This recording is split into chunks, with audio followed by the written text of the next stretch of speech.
Soon, we'll finish up our retaining wall by filling in the empty space with rock and dirt. So why does it look like our retaining wall is getting a facelift, and what is the crew building on top of our retaining wall?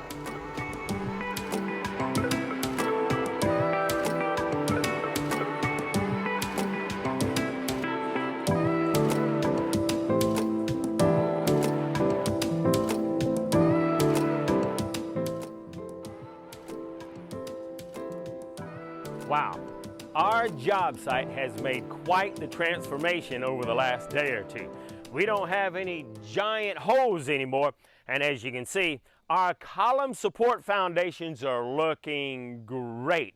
Now, I'm excited to really update and show you what's been happening, but before I do, this is day 35 of our 90-day challenge. That's right, welcome back to the set of Can We Build a House in Costa Rica in 90 days or less? Well, you go ahead and comment right now, and do you think we're going to make it? Because I think if I count right, well, we've got about 55 days left.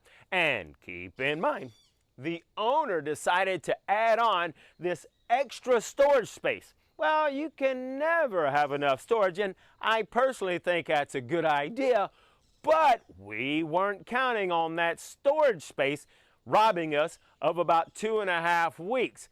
But I'm still going to do whatever I can to see if we can get as close as possible to our 90-day goal. So I'd like to hear, what do you think?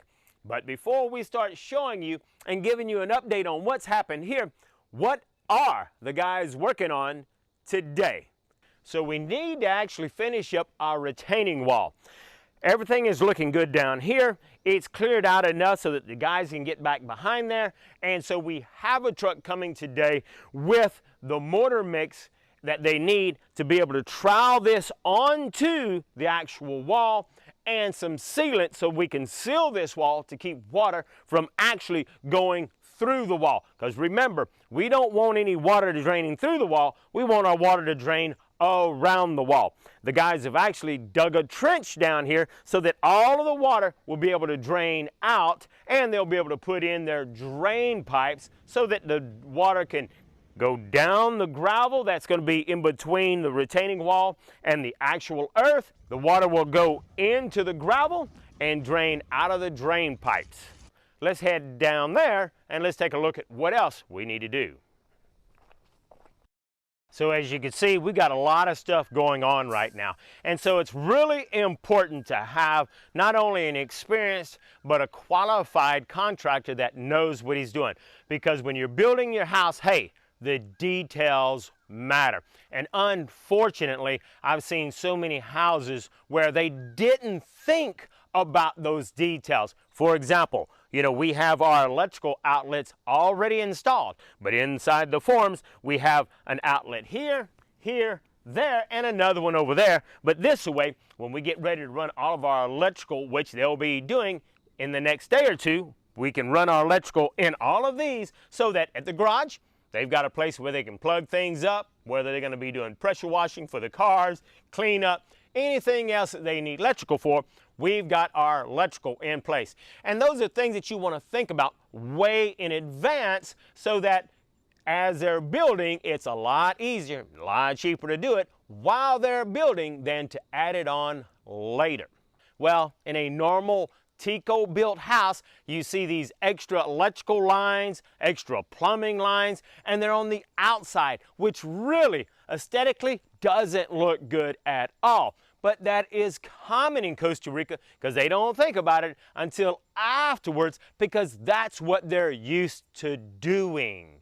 That's just typical for Costa Rica. So unless you want a typical Costa Rican house, well, schedule your free 20-minute phone consultation so that our professionals can guide you and make sure that when you come to Costa Rica to enjoy another happy day, well, as you're going through your house, you'll have a smile from ear to ear because your house was built right. Our crew got busy applying plaster on the cinder block retaining wall and building a rebar support system that will later become a concrete beam on top of our retaining wall. Applying plaster to the walls and building this rebar support system takes a lot of time. It's important to get the right consistency to your mortar and the right type of mortar depending on what you need for your job.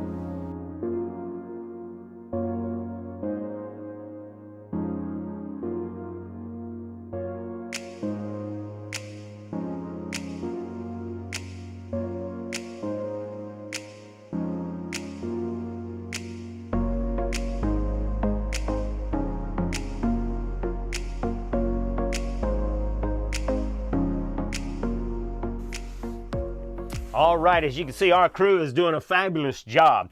And right now, let's take a look at our retaining wall and our rebar support system that is going to eventually become a massive concrete beam across the whole top of this building. Now, it's really important that this be done right. And that's because this concrete beam is going to actually tie in the garage down here at the bottom to the first level of the house.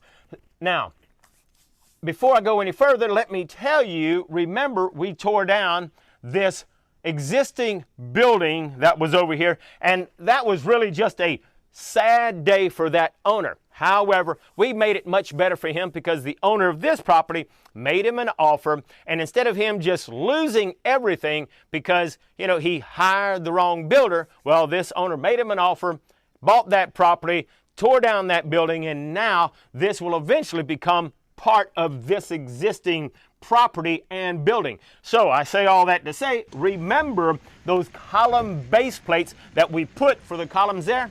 Well, we're going to end up putting plates in here so that we can weld I-beams in here so it will come out this way. Later, he'll be able to add on over here and then make this one humongous house. Big, beautiful house. There'll be a huge I-beam on that corner. Huge I-beam on that corner that will go up for the main support system of this house. There'll be some base plates that'll be on that side of our concrete beam so that we can then weld I-beams going that way for that part of the house. And there'll also be some I-beams going out there, I-beams going out there. That's going to be the patio. And so it's important that this is all done correctly because this thing holds a lot of weight. Hence the whole reason, you remember, that concrete foundation was massive, huge, okay? But it supports our retaining wall and it supports all of the weight of our house. So today, the builder is actually going to come in and he'll find the perfect spot, according to our plans, where those plates will go in. He'll install those plates all over this rebar support system, and then the guys will come in and they'll start putting up forms all the way around this so that whenever they get ready to pour cement, this line shows where the top level is going to be. Those forms will go all the way up, and then they're going to pour cement on the inside. Obviously, there's going to be forms on both sides of this, and that way, when they pour cement, we'll have a humongous concrete beam all the way around that's going to be structurally important to tie in this and that top. So this is really going to look good by the end of the day. Let's talk about our retaining wall. Remember, this was originally supposed to be just a retaining wall, but we added on, so now it's a dual purpose wall. Remember, the most important thing about your retaining wall, it needs to drain. But since this is going to be dual purpose, we don't want our retaining wall to drain through the front. Like most retaining walls, it needs to drain around the building. So what we need to do is we're now, as you can see, we've got the mortar on the top of this retaining wall, and the guys will finish putting mortar at the bottom. But when you get ready to buy mortar, it's like anywhere, you can buy many different types of mortar. They even come in colors. But in our scenario, the mortar that we're using is specially formulated to block water, to keep water from going through. But I don't want to take that chance of just putting that mortar on there. We'll then turn around and buy some specially formulated paint that's very similar to pool paint. After this mortar dries for a couple of days, then we'll end up putting a couple of layers of this paint that's going to keep all of the water out. So we've got double reinforcement to make sure that we never have any water penetrating this wall, and that's extremely important. Otherwise, if it penetrates, you'll end up getting mold growing inside here, and you definitely don't want that. Now remember, once all of this is done and dried with our paint, then we'll end up putting about 6 to 12 inches of gravel along here so that when it rains, all that water will come down, it'll go into the drain pipes and drain out, and the rest of this all get filled in with soil, and it's going to look great after all this is leveled. The cement has been poured for our concrete beam, and it looks great. Notice the metal plates in the concrete beam.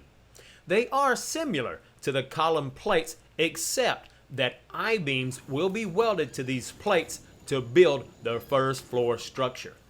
Then the crew started applying plaster to the rest of this building, which will become storage in our garage. Within a few days, the crew wrapped up this building, and now it's time to start the next phase. Can we build a house in Costa Rica in 90 days or less?